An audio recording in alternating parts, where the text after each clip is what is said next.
E o Peru, hein? O Peru, pra quem não sabe, tá em clima tenso.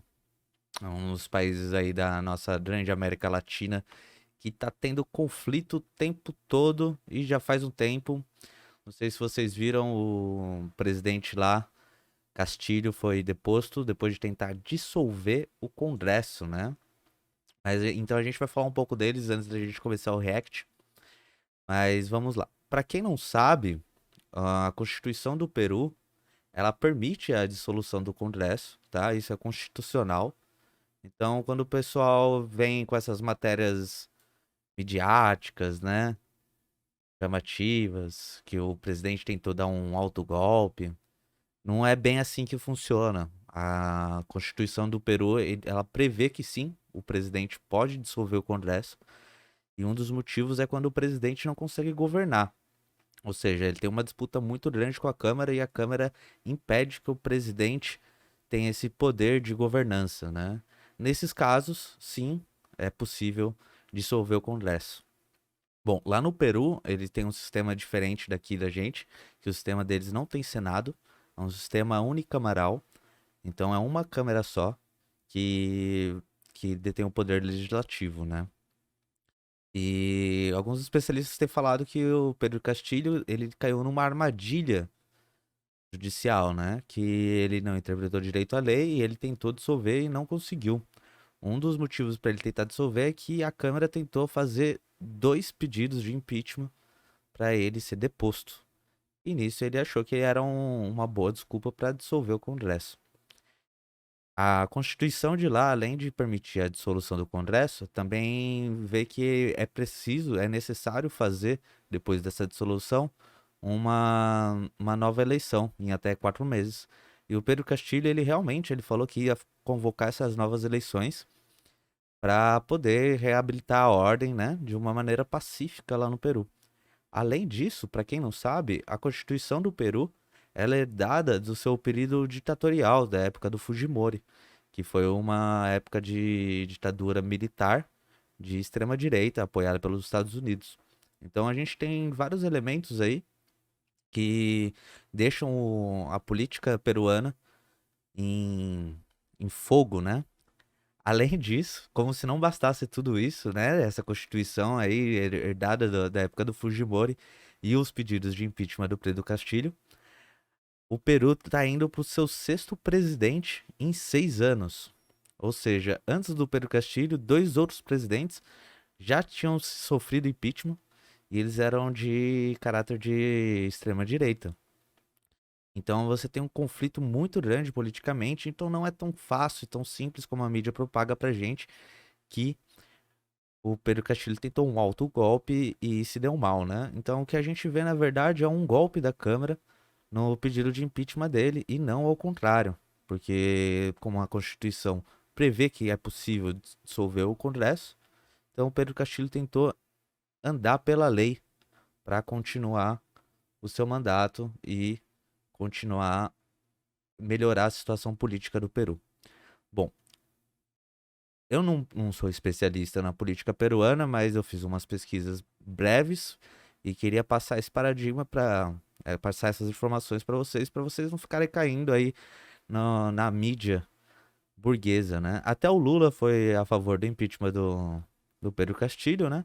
E para quem não sabe, o Pedro Castilho ele não era uma figura política muito importante e ele apareceu nos últimos anos aí como um líder sindical, né? Nas manifestações que estavam ocorrendo no Peru. Ele tem um caráter de esquerda radical, mas ele não se propunha a fazer a revolução. E onde estão os comunistas peruanos, né? Os comunistas peruanos eles têm diversos partidos, né? Eles não são monolíticos, eles estão rachados ultimamente. E você tem o Partido Peruano que foi fundado pelo Mariátegui, que é o mais famoso de todos, e dele começou a ter dissidências e formar outros partidos. E hoje em dia o Peru tem grandes manifestações violentíssimas e até com mortes ultimamente, né? E a atual presidente que tomou posse, que era a vice do Pedro Castilho, tenta dominar com mão de ferro essas manifestações. Então você tem uma galera de esquerda radical que está protestando contra o, o impeachment do Pedro Castilho, né? E aí que entra a esquerda radical e a gente vai ler uma matéria sobre um grupo armamentista, um exército revolucionário que é dissidente do Partido Comunista Peruano, chamado Sendero Luminoso. E a gente vai falar um pouco sobre ele, que ele está aparecendo como um dos principais agentes aí nas manifestações atuais no Peru. Então a gente vai ver uma matéria bem curtinha para a gente entender o que está acontecendo nas manifestações peruanas. Bora lá. Protestos no sul do Peru deixam ao menos 2 mortos e caravanas chegam a Lima. Movimentos sociais convocaram atos na capital contra o presidente do país, Dina Boluarte. Essa Dina Boluarte era vice de Pedro Castilho, que sofreu impeachment tentando dissolver o Congresso. No mesmo dia em que centenas de pessoas chegaram à capital do Peru, Lima, para protestos contra o governo de Dina Boluarte, novos confrontos no sul do país entre forças de segurança e apoiadores do ex-líder Pedro Castilho deixaram 2 mortos nesta quarta-feira. Em preparação para o ato dessa quinta, apelidado de Tomada de Lima, autoridades implementaram um grande esquema de segurança, com mobilização de 12 mil policiais, além de 120 caminhões e 49 viaturas. Segundo cifras fornecidas pelo chefe da polícia de capital, general Victor Zanabria. Estabelecimentos de saúde públicos e privados de todo o país também estão em alerta máximo, disse a ministra da Saúde peruana, Rosa Gutierrez. Segundo o jornal local El Comércio, ao todo 24.500 hospitais estariam disponíveis para receber possíveis casos de emergência durante a manifestação. As mortes de quarta-feira ocorreram na cidade de Macuzani, a cerca de 250 quilômetros de Puno, atual epicentro dos atos. Essa convulsão social, desde a queda de Castilho no mês passado, o Peru já registrou ao menos 53 mortes desde o início dos atos contra o governo. Uma das vítimas era a mulher, cerca de 35 anos, que chegou sem vida ao hospital de Macuzani. Logo após a sua morte, uma multidão incendiou a sede do judiciário e uma delegacia da cidade. Policiais que trabalhavam no local tiveram de ser resgatados com a ajuda de um helicóptero. O ato dessa quinta-feira é organizado pela Confederação Geral dos Trabalhadores do Peru. Então você vê, o Pedro Castilho ele era um professor sindicalista, né? Então as manifestações que a gente tem hoje é contra a direita e partindo de uma esquerda que apoiava o Pedro Castilho. Apesar dele ter essa base de apoio, ele não tinha uma popularidade muito grande, né? Ele ganhou as eleições bem apertado lá no Peru. Continuando.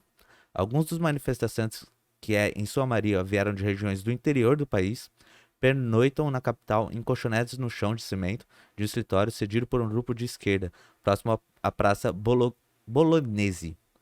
Outros se instalaram no campus da Universidade Nacional Maior de San Marco, fundada em 1551 e uma das mais antigas do continente.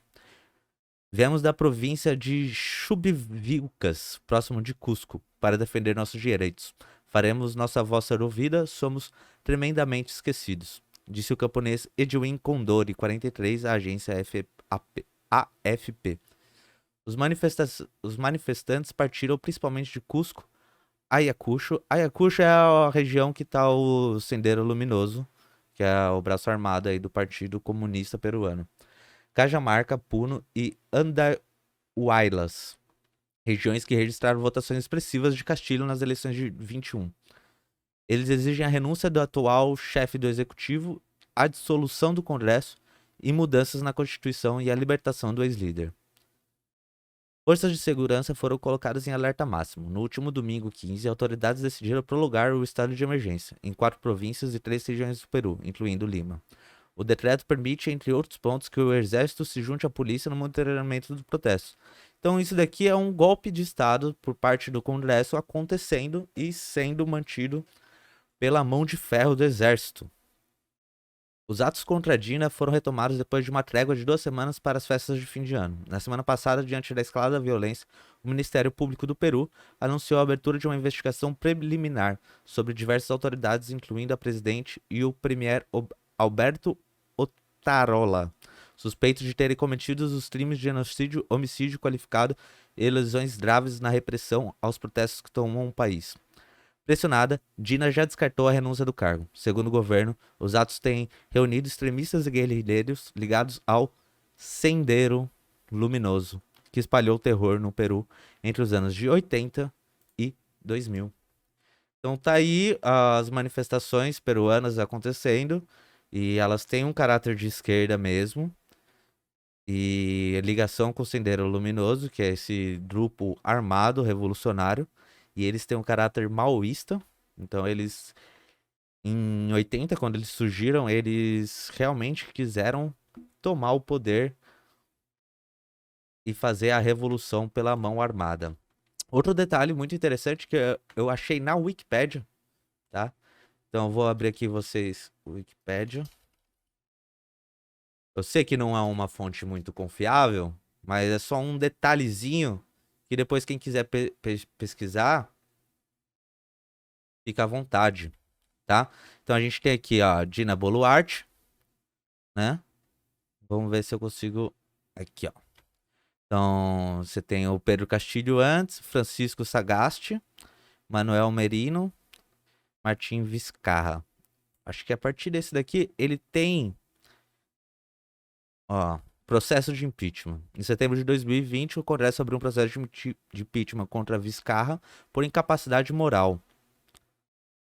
Tá? Em outubro de 2020, os parlamentares do Congresso peruano apresentaram uma segunda moção para declarar Vizcarra moralmente incompetente e destituí-lo do cargo. Em novembro, Vizcarra foi destituído. Mas o que eu queria mesmo era um anterior. Eu não vou achar. Mas pela pesquisa que eu fiz aqui, a gente tem uma enorme instabilidade no governo peruano por conta do quê? Odebrecht, Lava Jato. Sim, meus amigos, a Lava Jato chegou no Peru e fez as suas vítimas por lá também. E o bagulho tá pegando fogo lá até agora, apesar da... Aqui, ó. Em dezembro de 2017 foi aberto o processo de impeachment contra Kaczynski, após a denúncia de suas empresas de consultorias terem recebido propinas da construtora brasileira Odebrecht. Odebrecht aí que é o cerne da Lava Jato. Então a Lava Jato também teve aí os seus braços no Peru e causou instabilidade lá. Então a gente tem diversos presidentes que foram depostos aí através do processo de impeachment no Peru, tá? E não é de hoje. Você vê aqui, ó, período 2016 a 2018. Aí o sucessor dele, Alfonso Del Castillo, não tem aqui muita coisa. Aqui tá como primeiro-ministro, né? Presidente, antecessor. Esse daqui também deve ter sofrido impeachment. Enfim, tudo instável. Ele também tem ligação com a Odebrecht. Enfim, era isso que eu queria passar para vocês. E a gente vai ler um pouco ainda sobre o Sendero Luminoso, para a gente ter uma noção do que é esse exército de libertação, tá? Então tô só dando uma passada porque realmente eu não pesquisei muito, mas pra gente entender que não é tão fácil que o golpe no Peru tenha acontecido ali porque o presidente quis dissolver o Congresso, porque ele tem arma legal para isso, né? A Constituição lá prevê isso. Mas então a gente vai ler aqui da FELESH da USP, Sendero Luminoso e Violência Revolucionária. Tá? Não é muito grande e não quero colocar isso daqui como fonte principal que vocês devem ler e devem tomar tudo aqui como verdade, mas ele vai dar uma passada pela história da Sendero Luminoso e é bom a gente ter essa noção. Salve, camarada. Pois é, né? A gente não tem muita informação sobre o Peru, então é bom a gente dar uma passada rápida assim sobre as coisas, pra gente não ficar caindo na armadilha aí da mídia burguesa falando que foi golpe de estado que o presidente tentou, sendo que ele tem esse amparo legal pra fazer isso, né? Então vamos lá conhecer um pouco sobre o Sendero Luminoso.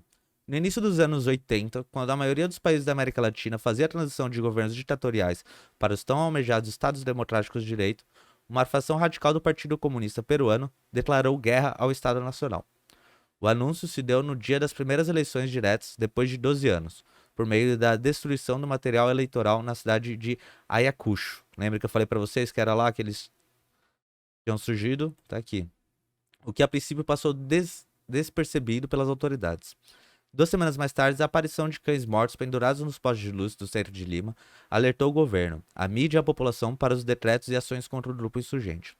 Assim, inaugurou-se o processo por meio do qual o Partido Comunista Peruano Sendero Luminoso, instalado em uma das regiões mais pobres do país, conseguiu, através de diversos artifícios estratégicos, levar o sistema político nacional a uma situação próxima do colapso. A compreensão da atuação armada de Sendero Luminoso passa pela contextualização do momento de seu fortalecimento, no distrito de Ayacucho. Localizado no centro-sul do país, Ayacucho era um clássico exemplo do padrão de desenvolvimento gritamente desigual do Peru no século XX. A prosperidade exportada escapou da região, que foi ainda mais marginalizada por ter uma população predominantemente indígena. As reformas sociais que tinham sido promovidas pelo governo ditatorial, lembra, do Fujimori, de 68 a 80, deixaram muito a desejar, principalmente a reforma agrária, que representou uma grande frustração para o campesinato da região. Porém, em 59, na contramão do descaso com o qual o Estado peruano geria o distrito, foi reaberta a Universidade de São Cristóbal, de Huamanga. A emergência de uma entidade educacional de ponta localizada na região mais pobre e com a estrutura agrária mais arcaica do país, culminou em um verdadeiro terremoto social, e foi em meio a esse caldo que se desenvolveu o Partido Comunista Peruano Sendero Luminoso, liderado pelo professor universitário de filosofia Abimael Guzmán. O partido se ampliou e se capitalizou despercebidamente durante todo o período ditatorial, de modo que, no início dos anos 80, estava preparado para se lançar no conflito armado. A motivação do Sendero Luminoso para partir para a luta armada em um momento de abertura democrática era baseada, resumidamente, no princípio de que a estrutura do Estado peruano e a democracia eram incompatíveis. Para o partido, eles não estavam errados, né? Você vê o que está acontecendo hoje em dia aí, meu, o Estado lá não tem capacidade para levar uma democracia de fato para a população, né? Para o partido, o Estado Nacional era uma ditadura de latifundiários feudais e grandes burgueses, apoiados pelo imperialismo norte-americano. Tal Estado se sustentava pela violência e a única maneira de emancipar o povo peruano era responder na mesma moeda, com violência revolucionária. Assim, na visão do Partido Comunista Peruano Sendero Luminoso, disputar as eleições era um caminho reformista e ilusório, pois o cenário de exploração da população jamais se alteraria dentro da lógica burguesa da democracia representativa. Em busca de derrubar o Estado latifundiário burguês, Abimael Guzmán formulou uma doutrina que aglutinava aspectos da Revolução Chinesa de Mao Tse-tung. Lembra que eu falei que eles tinham caráter maoísta? Aí que tá. Com a tradição revolucionária peruana González Prada e Mariátegui, o que renderia a dominação de a quarta espada do comunismo internacional. A revolução deveria caminhar do campo para a cidade, tendo como protagonistas os camponeses e os indígenas. Então é uma revolução popular que eles procuram mesmo. Para realizar o movimento revolucionário partindo do meio rural para o urbano, o Partido Peruano Sendero Luminoso se valeu de 2 elementos táticos principais. O primeiro, a cota de sangue, incitar os militantes a matar e morrer pela revolução. O segundo, a ordem de varrer o campo, instituir uma guerra relâmpago, na qual as zonas de operações eram abertas a partir da invasão de colheitas e assassinato das autoridades, pares, prefeitos e até camponeses próximos. Desse modo, a ordem criada pela débil reforma agrária da ditadura era arrasada, e os vazios de poder eram preenchidos por comitês populares, o que representava o princípio do novo Estado senderista. E é precisamente em torno desses dois pontos que toda a polêmica em torno do grupo guerrilheiro gira até os dias de hoje. A extrema violência da qual os senderistas se utilizaram na realização de suas ações e as relações que o grupo estabeleceu com as comunidades camponesas ao longo dos 12 anos de guerra interna. Então você vê que aqui eles têm um caráter de guerra popular mesmo, e ao mesmo tempo eles têm uma proximidade muito grande com as massas, né? Principalmente as massas camponesas. Durante o ano de 1980, o Sendero produziu uma temporada verdadeiramente luminosa no campo peruano. Avançando rapidamente sobre as zonas rurais interioranas do país, os guerrilheiros procuravam se integrar à vida dos camponeses pobres, fazendo discursos em idioma indígena e oferecendo soluções práticas para seus problemas do dia a dia. O Manual da Guerrilha Senderista estabelecia regras de convivência com a população das áreas libertadas, como não estragar as plantações, não roubar nada das pessoas e não maltratar os prisioneiros e falar com cortesia. Então você vê também que não é bagunçado o negócio. Eles declaram uma guerra popular, mas eles têm um princípio ético ali, né? Não que eles seguiam pela ética, mas eles têm a ideia de estar próximo das massas, né? E fazer isso pelas massas.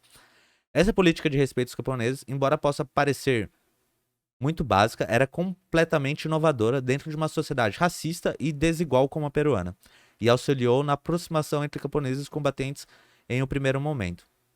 Além disso, o Sendero Luminoso soube entender e operar com a condição da mulher peruana, camponesa e indígena como nenhum outro partido de esquerda.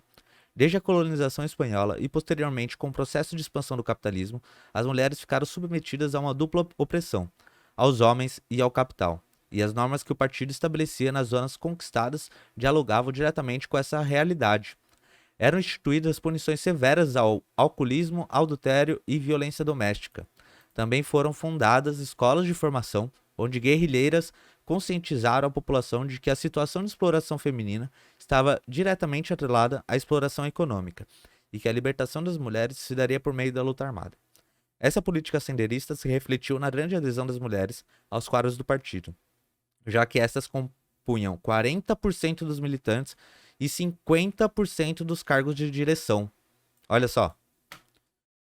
Contudo, a partir do final de 1981, o cenário se alterou drasticamente. Compreendendo o grau de organização e força do Sendero Luminoso, o Estado aumentou o nível de repressão contra os guerrilheiros, determinando a entrada do Sinchis na guerra. Forças especiais da Guarda Civil treinadas pela Divisão de Operações Especiais da CIA. Estados Unidos e seu imperialismo não deixam passar uma. Os Sinchis eram especializados em liquidar guerrilhas. Encapuzados e sem identificação, estavam autorizados a utilizar todos os métodos de genocídio e tortura mais hediondos contra os militantes do Sendero. Porém, os senderistas não eram guerrilheiros convencionais, já que não utilizavam uniforme, frequentemente não possuíam armas e acampavam dentro das aldeias. Eram um inimigo invisível, facilmente confundido com os camponeses. O resultado foi uma chacina na população civil. Então você vê, né? De um lado, o Sendero Luminoso tentando dialogar com as massas e sendo parte das massas, e a CIA vem treina um grupo armado para acabar com eles e fazer uma chacina civil. A reação contra a subversiva do Estado peruano, apoiada desde o princípio pelos Estados Unidos, atingiu parâmetros de violência extremos à medida que o conflito se intensificou. Ao contrário do Sendero Luminoso, as Forças Armadas e os Sinchis possuíam toda a estrutura de guerra para torturar, assassinar e desaparecer com pessoas. Quartéis, salas subterrâneas, fornos para queimar restos mortais, entre outros. Há relatos tenebrosos sobre a conduta que os agentes do Estado tomavam contra os militantes senderistas. Quem diria, né, camarada? Os Estados Unidos envolvidos na política dos países latino-americanos. Quem diria? Contra os militantes senderistas, ou camponeses que eram tomados como militantes.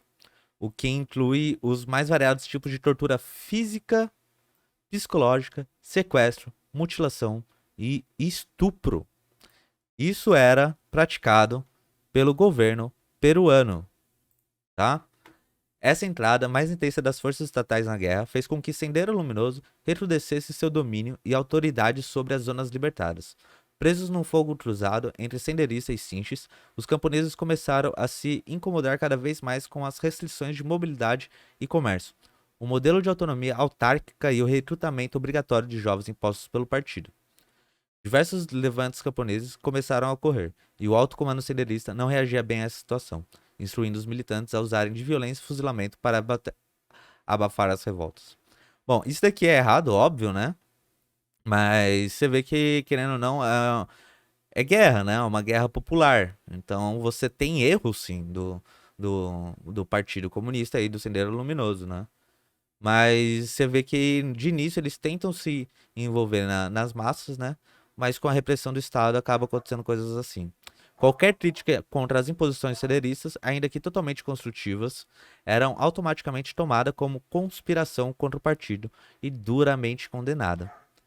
Essa postura transformou o respeito mútuo que existia entre os camponeses e senderistas em crescente hostilidade, e o acontecimento mais emblemático dessa transição é o caso de Lucanamarca.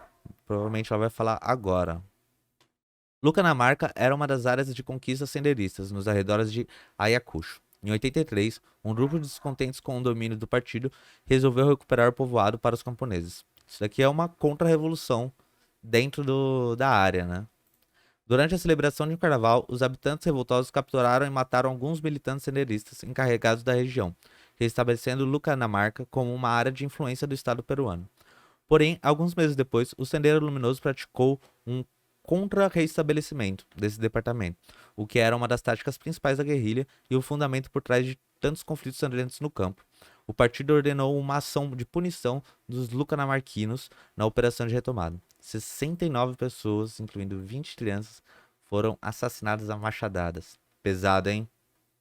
Foda, cara. Esse caso foi comentado pelo próprio Guzmán na única entrevista que o líder concedeu durante a Guerra Popular. Diante do uso de mercenários e de ação militar, reacionaram respondendo como uma ação. Lucanamarca. Nem nós esquecemos. A política senderista de aniquilação total dos inimigos do povo, expressa no comentário de Guzmán, acabou por polarizar totalmente o campo no final da década de 80 e, em certas análises, é considerada a grande responsável pela derrocada do grupo guerrilheiro. Foi por conta dessa política que a maior parte da população rural passou a repudiar o Sendero Luminoso. Então aí que tá, no início eles têm uma base de massas, né? E depois, provavelmente eles não conseguindo manter essa unidade com as massas, eles se valem da violência extrema, né, contra as próprias massas, e isso gera uma repulsa da população com o partido, né?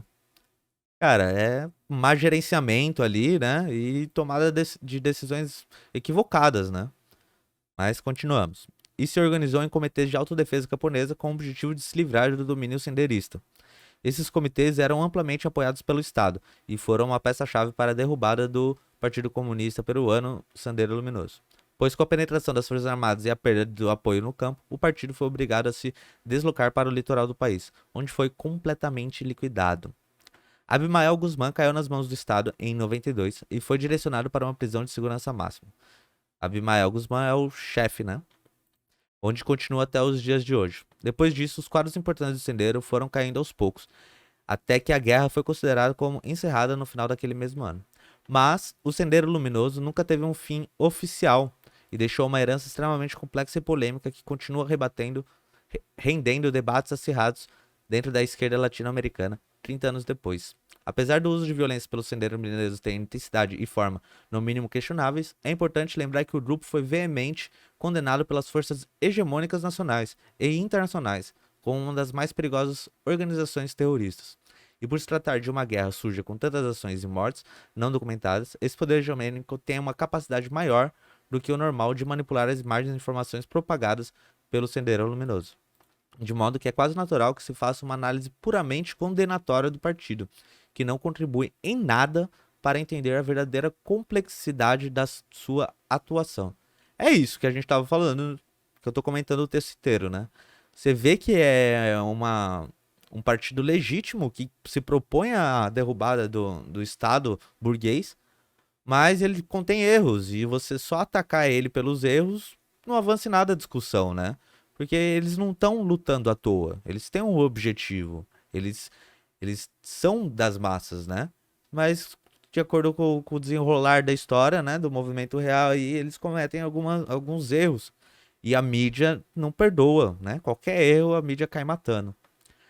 A própria Comissão da Verdade peruana, que segue essa linha, enquanto os guerrilheiros senderistas foram condenados aos montes e os líderes do partido punidos como inimigos do Estado, nenhum integrante das Forças Armadas sofreu sanções. Então a gente viu ali em cima, né? O braço armado do Estado burguês estuprava, matava, torturava e não aconteceu nada. Mas o partido que estava buscando uma revolução para libertar o povo camponês do jugo imperialista, todos eles são punidos, né? Então, dois pesos, duas medidas. Os crimes sistemáticos de violação dos direitos humanos que foram cometidos pelos agentes do Estado foram considerados excessos. Então, assim, um é excesso, o outro não. Pela comissão, enquanto o Sendeiro Luminoso ficou gravado na história como uma organização terrorista mais perigosa da América Latina. Acho que mais perigosa nem tanto, eu acho que as Farc ganha deles, né? Mas com certeza eles estão por ali. Sem que um único sendeirista estivesse presente nas reuniões. A Comissão da Verdade Peruana considerou que o Sendero Luminoso foi responsável por mais de metade de saldo de 70 mortes documentadas. E aí, né? Igual os caras de agora, já tem uns 40 mortos no Peru das manifestações. Pois é. Você vê a polícia entrando com tudo e ninguém faz nada, né? Legítimo ou não, a herança do movimento revolucionário peruano é inquestionável em um ponto. Todos que almejam pensar em transformação radical dentro da América Latina precisam passar pela história desse grupo, que conseguiu chacoalhar as bases do Estado peruano por mais de 10 anos. A questão da identidade indígena, o problema da distribuição de terra, a situação camponesa, a questão da mulher indígena e camponesa e outros temas fundamentais que atravessam o solo latino-americano de norte a sul ganharam uma forma inédita e poderosa no Peru por meio do Sendero Luminoso. Assim, embora possa se considerar que o uso de violência revolucionária pelo partido foi descabido, não é pertinente que esteja colocado no lixo da história. Além disso, a história da guerrilha peruana, com toda a sua estratégia de batalha e violência revolucionária, é uma das mais impressionantes dentre as insurreições latino-americanas nos últimos 100 anos, sem financiamento e quase sem armas. O Sendero Luminoso conseguiu controlar 30% do Peru. Olha só, velho. Quase que eles fazem a revolução, hein? Com uma imensa base de apoio camponesa. Por conta da sua condenação, é também um dos levantes de que menos se fala e se discute popularmente, e é importantíssimo que em todos os meios possíveis a história do Sendero Luminoso e da guerra suja peruana seja trazida à tona, com todas suas polêmicas, violências, excessos e conquistas. A guerra interna, não só do Peru, como de toda a América Latina, é uma história do tempo presente. Os espaços de que Sendero Luminoso disputava continuam em jogo e as reivindicações feitas pelos guerreiros continuam em pauta.